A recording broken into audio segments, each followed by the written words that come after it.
Hi, I'm Bill O'Reilly. Thanks for watching us tonight. The vilification of Donald Trump over illegal immigration, that is the subject of this evening's Talking Points memo. Does the truth hurt? Or did Mr. Trump unfairly malign Mexico and millions of Mexican illegal aliens? Talking Points will now answer those questions. The primary mistake in the kickoff speech was speaking too generally about the border problem. Most Mexicans who sneak into the USA or overstay their legal visitation status do so because they are economically deprived. They are largely undereducated folks trying to feed their families. Also, the vast majority of illegal aliens do not commit crimes while on American soil, apart from their immigration offenses. But there are very big problems stemming from Mexican illegal immigration, and the stats tell the truth.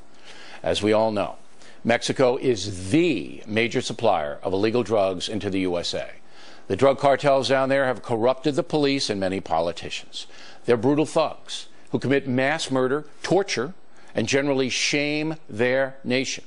ISIS has nothing on these drug cartels. They're both savage enterprises. The government of Mexico not capable of defeating the drug lords, and the government down there rejects direct American intervention. U.S. drug agents, for example, are not allowed to carry firearms in Mexico, thereby putting themselves at great risk assisting Mexican authorities. For decades, Mexico City has allowed organized crime to brutalize its own people, and Americans as well. Some of the drug organizations have branched out now into people smuggling, charging money to get desperate migrants across the border. In the process, many, perhaps most, migrant women are sexually molested. And that was the rape situation Donald Trump mentioned.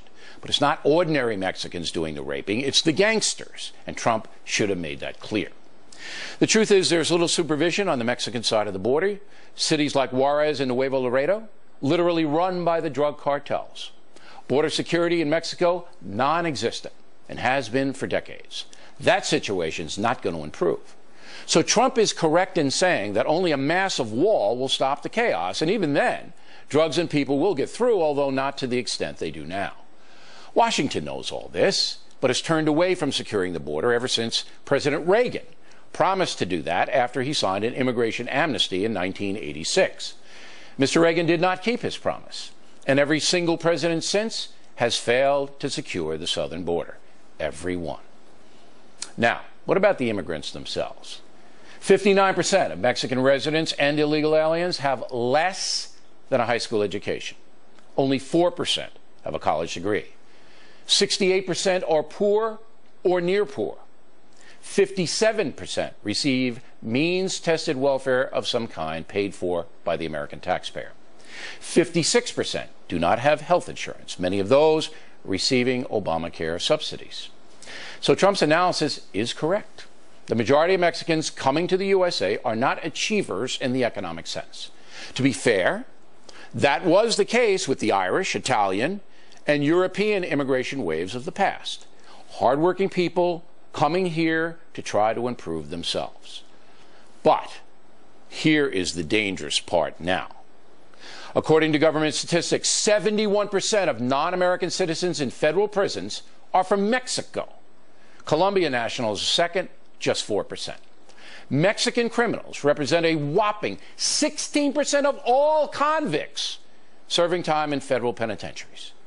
That's a huge burden on the American taxpayer and a dangerous situation for we the people. Like 32-year-old Kate Steinle.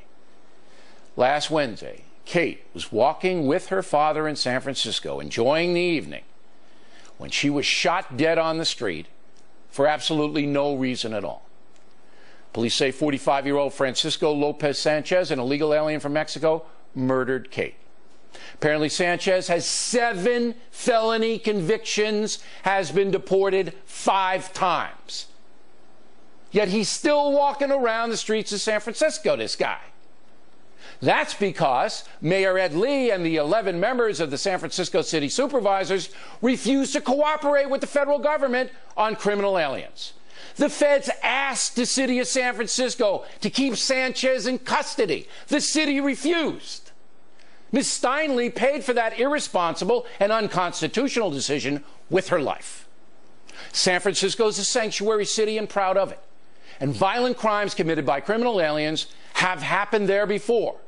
City authorities refuse to say how many because they know it's a huge scandal, a black mark on the history of San Francisco, the most tolerant of cities.